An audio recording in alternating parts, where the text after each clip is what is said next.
Bonjour.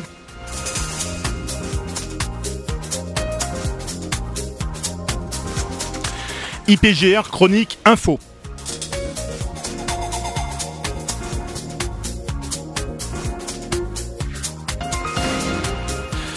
Bonjour à toutes, bonjour à tous, Richard Fanikian pour vous présenter le magazine IPGR Chronique Info. IPGR Chronique Info, c'est le magazine de l'Institut de prévention et de gestion des risques urbains. Une émission consacrée aujourd'hui aux inondations et notamment aux inondations du Var. Au micro d'IPGR Chronique Info, le président de l'Union des maires du Var, qui est aussi maire de Cotignac, Jean-Pierre Véran. Monsieur Véran, bonjour. Bonjour. Avec nous également le chef du service de prévention des risques majeurs à la mairie d'Arles et l'animateur du groupe de travail pluvial de l'IPGR, Éric Morvan. Éric Morvan, bonjour. Bonjour. Voilà, avant de parler des inondations, nous allons tout de suite prendre à l'antenne le président qui vient d'être réélu à la tête de l'Association des maires de France. Il a été réélu à la présidence de l'AMF avec 64,11% des suffrages exprimés face à André Léniel, maire d'Issoudun. Nous allons donc demander à monsieur Jacques Pélissard s'il est au bout du fil. Monsieur Pélissard, bonjour. Oui, bonjour. Monsieur Pélissard, eh bien merci je sais que vous devez entrer en réunion dans quelques instants. On va d'abord vous féliciter pour votre réélection à la tête de l'AMF. Voilà, nous sommes également, vous l'avez peut-être entendu, avec le président de l'Union des maires du Var qui tient également à vous saluer, monsieur Véran. Oui, bonjour Jean-Pierre Véran. Avec grand plaisir, Président. Très heureux encore de ce score et bonne continuation pour ce mandat. Merci. Merci à tous. Alors, monsieur Pélissard, quels objectifs vous êtes-vous fixés pour votre troisième mandat à la présidence de l'Association des maires de France ? L'objectif global, c'est continuer à défendre les maires de France, à défendre les valeurs des maires de France, assurer l'unité de notre association, être un partenaire loyal, exigeant mais constructif des gouvernements en place. Notre pays a besoin d'un dialogue entre les communes, qui sont les cellules de base de notre vie sociale, et puis l'État, quel que soit le gouvernement en place. Et c'est dans ce contexte-là que j'ai été élu avec une majorité très, très intéressante de 64%. Oui. Donc cette majorité m'oblige à assumer mes responsabilités de gardien de l'unité de l'AMF et de porteur de son message d'ensemble. Alors, vous participez à l'émission de l'IPGR, l'Institut de prévention et gestion des risques. En matière de prévention et de gestion des risques, monsieur Pélissard, quel rôle joue l'AMF aujourd'hui afin d'aider au mieux les élus à affronter les situations de crise comme celle dont nous allons parler dans quelques instants ? Globalement, l'AMF est un ensemble d'experts donc au service des maires, qui peuvent effectivement les renseigner sur tout domaine, et bien sûr aussi en matière de sécurité, en matière de plans de sauvegarde. Sur ce registre des plans de sauvegarde, l'AMF œuvre pour que les maires mettent en place des plans communaux de sauvegarde qui sont prévus par la loi de sécurité civile de 2004. Nous avons donc une aide aux maires. Nous avons édité, il vient de sortir également un guide en partenariat avec le Centre européen de prévention du risque inondation, le CEPRI, intitulé ce guide « Pourquoi et comment prévenir le risque d'inondation ». Donc sur le terrain, on n'a pas de rôle précis. Par contre, on a un rôle global de conseil, d'information, de préconisation de certaines actions. Très bien, parfait. En tous les cas, merci Président Pélissard d'être intervenu dans notre émission et nous vous disons à très bientôt. Donc. Au revoir. Merci à vous. Bientôt, bon débat. Bon débat. Au revoir, cher ami. On se souvient des pluies torrentielles qui s'étaient abattues en 2010 dans le sud-est de la France, entraînant des crues exceptionnelles qui avaient tué des dizaines de personnes et sinistré de nombreux quartiers dans plusieurs villes. La région Provence-Alpes-Côte d'Azur, la Corse et plus précisément le département du Var avaient été lourdement frappés. Les précipitations étaient encore plus intenses sur une zone réduite de l'intérieur varois, s'étendant de Saint-Tropez à Draguignan. Les cumuls y avaient atteint 200 à 300 litres d'eau parfois par mètre carré. Les chiffres des conséquences humaines et matérielles des inondations du Var de 2010 donne la dimension de la catastrophe. 23 morts, dont 10 à Draguignan, 44 communes déclarées sinistrées, environ 1 milliard d'euros de dommages directs. Les inondations du Var constituent le deuxième événement naturel le plus coûteux de l'année 2010, juste après la tempête Xynthia, dont le coût s'élève, lui, à 1,5 milliard d'euros. Alors nous allons maintenant parler de novembre 2011, auparavant des intempéries qui ont encore touché le sud du pays. Nous allons écouter le témoignage tout de suite d'une personne sinistrée. C'est effrayant, c'est la violence du courant Tout à l'heure, je suis passé par-dessus le mur pour enlever un tronc qui faisait rentrer l'eau et le tronc d'arbre est parti moi avec. Les autres qui étaient là m'ont pu ressortir. J'ai failli partir avec le courant. C'est effrayant, vous vous dites c'est l'apocalypse. On est quand même à 5 mètres au-dessus de cette rivière. Là, il monte à 5,80. Qu'est-ce que vous faites comme ça? On avait déjà été inondé l'année dernière, notre propriétaire nous avait fait monter un mur d'1 mètre de plus. À 4h30 du matin, l'eau était au pied du mur, et à 8h, tout est passé par-dessus le mur. On a encore perdu tout ce qu'il y avait dans les caves. Le voisin a perdu son scooter, on a perdu une voiture là. On a réussi à en sortir 2, mais il y en a une de perdue. C'est de plus en plus violent, et l'année prochaine, ça sera encore pire. Et c'est toutes les années au mois de novembre. Et si ça se trouve, on aura peut-être la même chose au mois de décembre, au mois de janvier. Maintenant, ça y est, le calme est revenu, mais... c'est effrayant, c'est vraiment... 17 mois après celle de juin 2010, l'heure du bilan des dégâts causés par les inondations de 2011 a déjà sonné. Le bilan humain est malheureusement de 5 morts, victimes notamment de rivières en crue. On compte plus de 300 entreprises agricoles sinistrées. Alors Jean-Pierre Véran, vous qui êtes le président de l'Union des maires du Var, est-ce qu'on peut aujourd'hui faire déjà un peu le point sur la situation des communes sinistrées? Alors, vous savez qu'au niveau des communes sinistrées, plus que la dernière fois ont été déclarées catastrophes naturelles, puisqu'il y en a 90 bientôt dans le département, il y en a 83 arrêtés, 7 encore en sursis qui devront l'être d'ici le 15 décembre prochain, ce qui prouve l'intensité de la crue de novembre 2011. Alors, nous gérons la crise au mieux, et je dois saluer tout ce qui a été fait en particulier par les services de la préfecture du Var. Il faut quand même reconnaître qu'au niveau de la prévention, le préfet du Var et son équipe ont été sans arrêt au fil des minutes, on peut le dire. Il faisait part des précipitations qui arrivaient pour les élus, de sorte que malheureusement il y a eu 5 morts, mais c'est toujours trop, mais on aurait pu avoir davantage encore de victimes si ces mesures préventives n'avaient pas été prises. Je crois qu'il faut le signaler. Ensuite, sur le plan des réparations qui arrivent, il faut saluer aussi les efforts du Conseil général du Var, qui est toujours le partenaire qui suit les opérations, et bien sûr les pompiers du Var. Les pompiers du Var ont fait un travail remarquable, oui. La sécurité civile également, et je pense aussi il y a une grande cohésion parmi les sinistrés et parmi les maires aussi. Au niveau des communes, il y a une très grande solidarité qui s'est développée à cet égard. Je crois qu'il faut le souligner. C'est un point fort et essentiel, et on ne peut pas dire qu'on a réglé tous les problèmes, c'est pas ça, mais je crois que grâce à cet effort de solidarité, je pense que la machine repart progressivement. Oui, alors c'est la première fois depuis 82 et la création du régime d'assurance des catastrophes naturelles que des événements naturels extrêmes se succèdent 3 années de suite. Il y a eu la tempête Klaus en 2009, Xynthia en 2010 et les inondations de 2011. Quel regard peut-on porter sur la multiplication de ces catastrophes ? Je dirais, simplement, c'est peut-être un phénomène cyclique. On ne peut pas prédestiner le réchauffement climatique. Simplement, il y a eu des périodes de sécheresse. Maintenant, on est peut-être sur un épisode pluvieux et peut-être un réchauffement plus tard. Mais est-ce qu'il y a des raisons précises à cette augmentation de fréquence ? C'est très difficile à dire. Certains experts préconisent justement avec le réchauffement climatique qu'il y aura des phénomènes de plus en plus fréquents et extrêmes.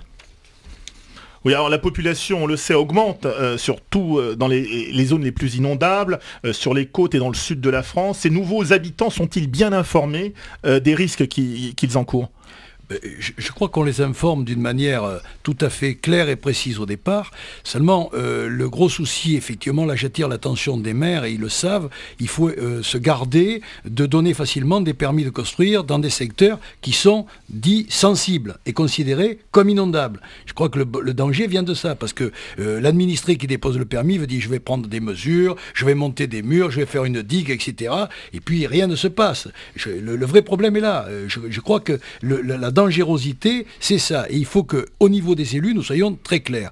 Le président Pélissard l'a dit tout à l'heure, et j'ai rencontré le préfet récemment, il faut à tout prix que les plans de sauvegarde communaux soient mis en place. Ça, c'est une obligation fondamentale. Et je tire la sonnette d'alarme auprès des élus, il faut qu'ils le fassent, parce qu'on va avoir un gros souci avec les assureurs. Les assureurs, cette fois, en 2010, ont joué, en 2011 vont jouer, mais qu'est-ce qui se passera après ? Vous savez qu'il y a en plus des quotas qui sont pris en compte, et obligatoirement, c'est pas toujours facile, hein.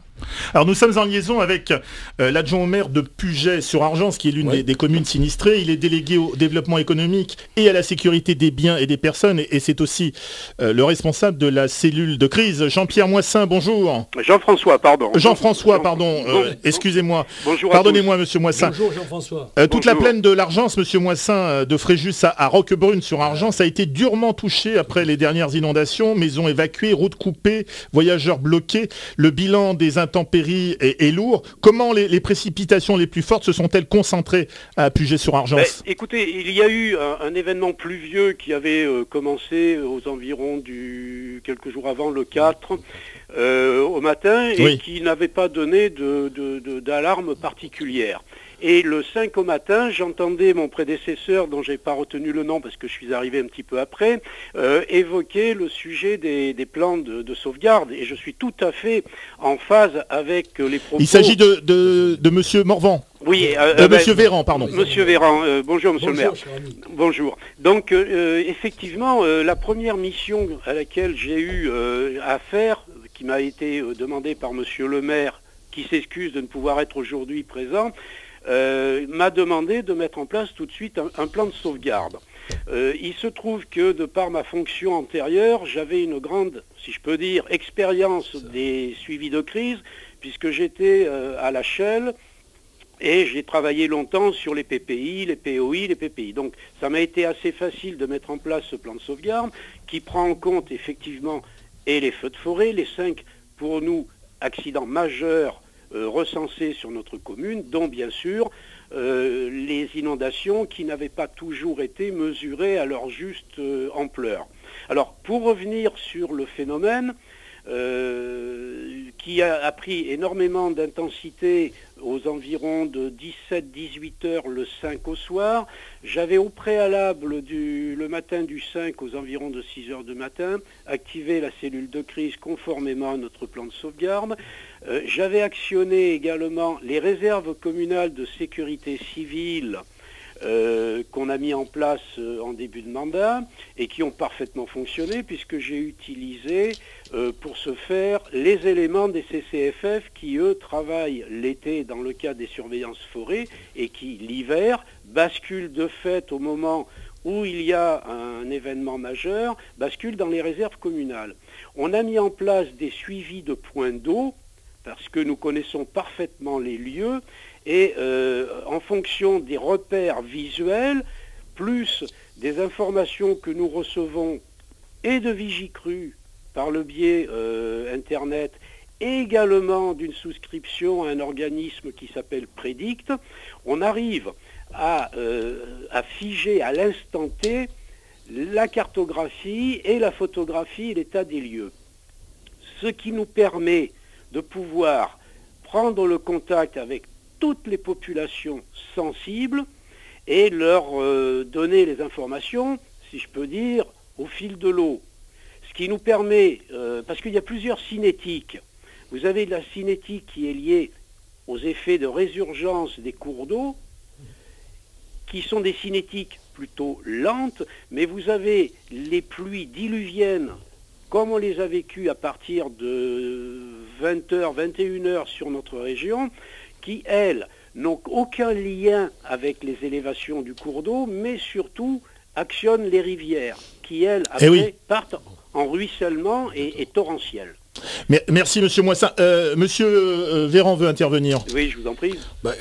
Oui, effectivement, tout ce que dit notre collègue, c'est la pure réalité des faits. Et effectivement, ces éléments, si vous voulez, cycliques que nous connaissons, sont malheureusement dans notre département où il fait très chaud, on l'a dit, où après on a des pluies diluviennes, on a des sécheresses, des années de sécheresse où on n'a pas eu de goutte d'eau. Et là, ça nous est venu d'un coup. Et d'ailleurs, j'ai rencontré monsieur le ministre de l'Agriculture à Paris, qui nous a interpellés en nous disant, mais à quand la troisième? J'ai dit, écoutez, monsieur le ministre, on ne peut pas poser la question comme ça, on n'est pas monsieur météo, il n'y a pas de problème. Les élus ont fait le maximum parce que actuellement, il y a une cellule de crise qui se met en place pour les agriculteurs et les exploitations agricoles qui ont été touchés d'une manière conséquente. Le président de la Chambre d'agriculture est en rapport direct et il n'est pas question effectivement de laisser tomber les agriculteurs. On va en parler dans quelques instants. Éric Morvan souhaite intervenir. Oui, tout à fait. Bon, par rapport aux plans communaux de sauvegarde, je voudrais apporter une précision. Donc ces plans communaux de sauvegarde sont obligatoires pour les communes soumises à un plan de prévention des risques inondation ou un plan particulier d'intervention pour un cas Céveso. Donc toutes les communes n'ayant pas de PPRI ou d'usine Céveso n'ont pas l'obligation. C'est là peut-être que le rôle de l'AMF est donc d'insister, de pousser donc les communes qui ne sont pas obligées de quand même procéder donc à l'élaboration de ce plan communal de sauvegarde. Mais alors avec le changement climatique, cette tendance au risque d'inondation ne risque-t-elle pas de se renforcer et de toucher des zones à l'abri aujourd'hui ? Tout à fait. Donc il risque d'y avoir, de toute façon, l'inondation est le phénomène risque majeur le plus important en France. Oui. Donc peut-être que l'État devra mettre de plus en plus de plans de prévention de risque d'inondation pour obliger justement les communes à fabriquer leurs plans communaux de sauvegarde et de maîtriser l'urbanisation. Alors après 2 inondations en moins d'1 an et demi, la situation est critique pour de nombreux agriculteurs, on vient d'en parler, mais également pour des chefs d'entreprise qui revivent en 2011 une situation déjà vécue en 2010. Nous écoutons tout de suite le témoignage d'un restaurateur du Var. L'appréhension se lit sur son visage. Avec l'aide des pompiers, Patrick va revoir son restaurant pour la première fois depuis le début des inondations. Mais c'est déjà un cauchemar qui recommence. On a connu ça en 2010 et revivre ça aujourd'hui, c'est difficile. C'est se battre avec les assurances, c'est gérer un tas de problèmes, de trésorerie. Verdict, 20 cm d'eau dans la cuisine et la salle à manger, mais impossible encore de chiffrer les dégâts. Apparemment, les frigos ont été bougés par les eaux.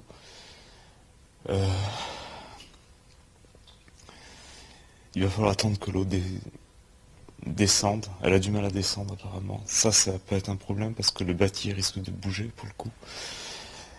Et si le bâti bouge, c'est des gros dégâts.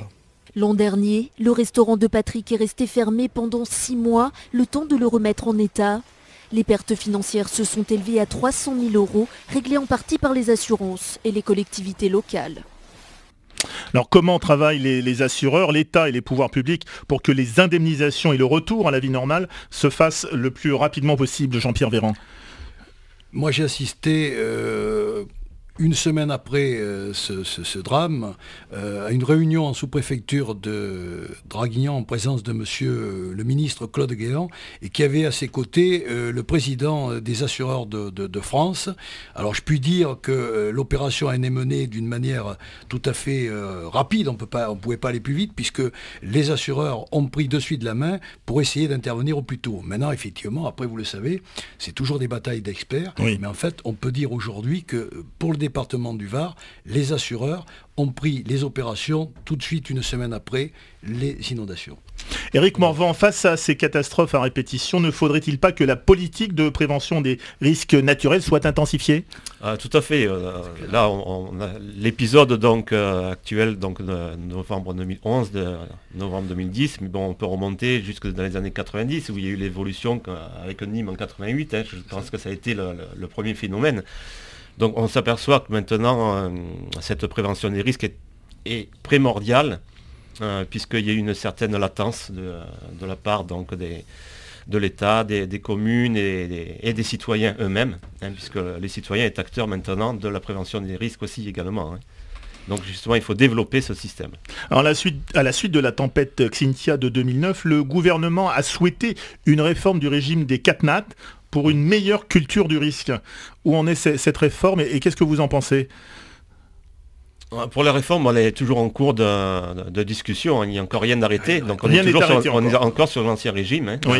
Il a été activé très rapidement, en une semaine, donc la commission s'est réunie. Donc, mais pour l'instant, on est toujours dans l'attente. Et les catastrophes naturelles ne se limitent pas uniquement au territoire français. À l'échelle européenne, la France est-elle en avance sur toutes ces questions ?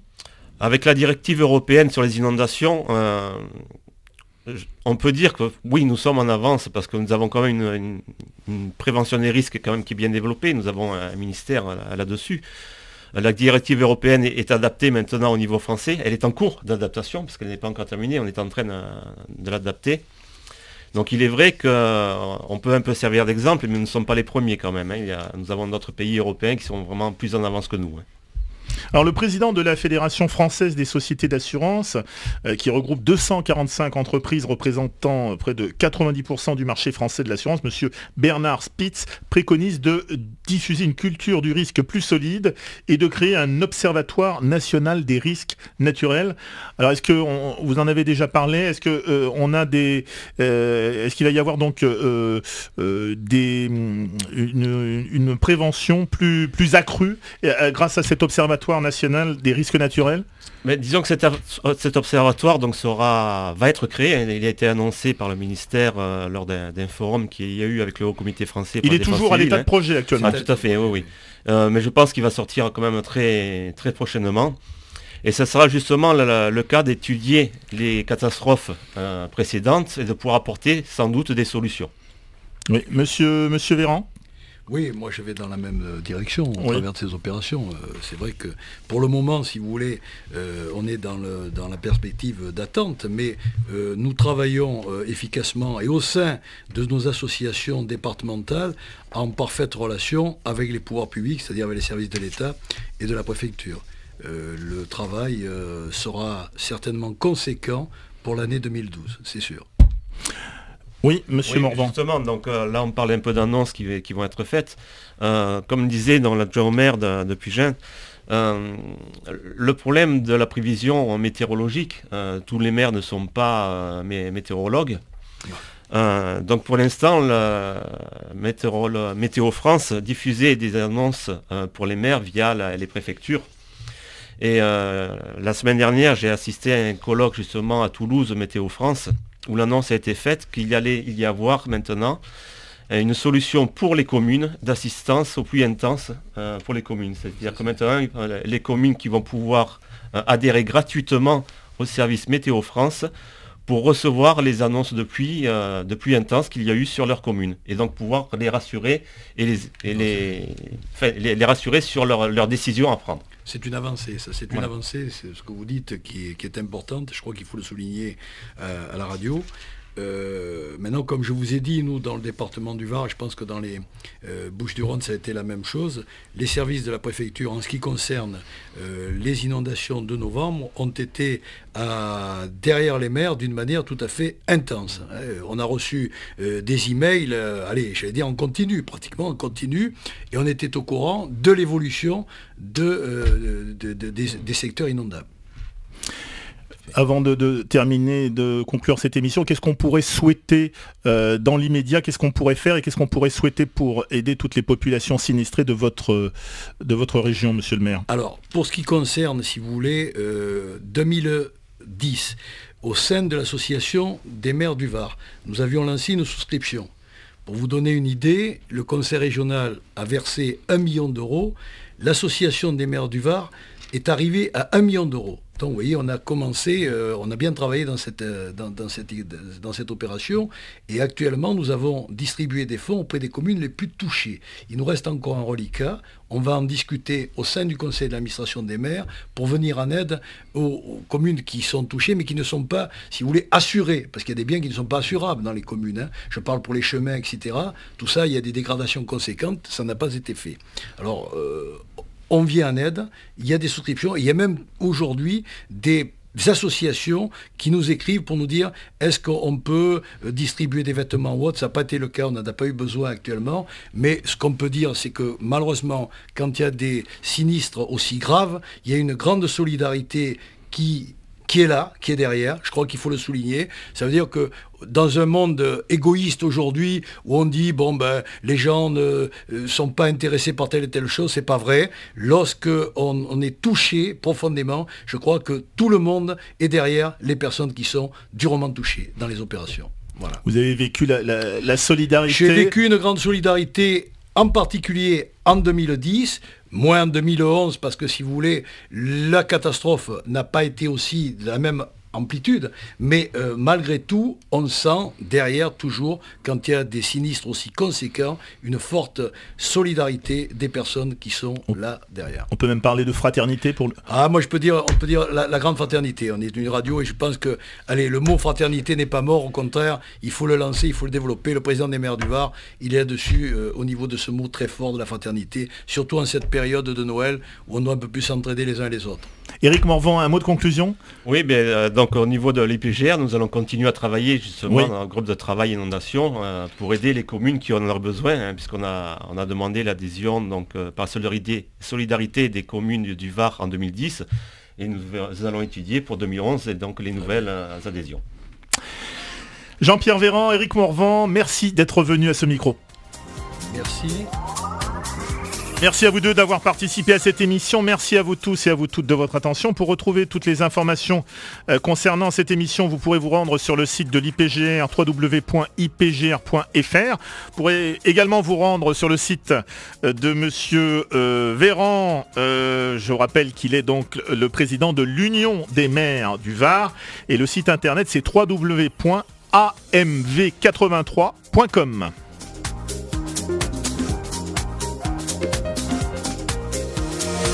Vous pourrez également retrouver cette émission sur la chaîne Risque TV, www.risque.tv.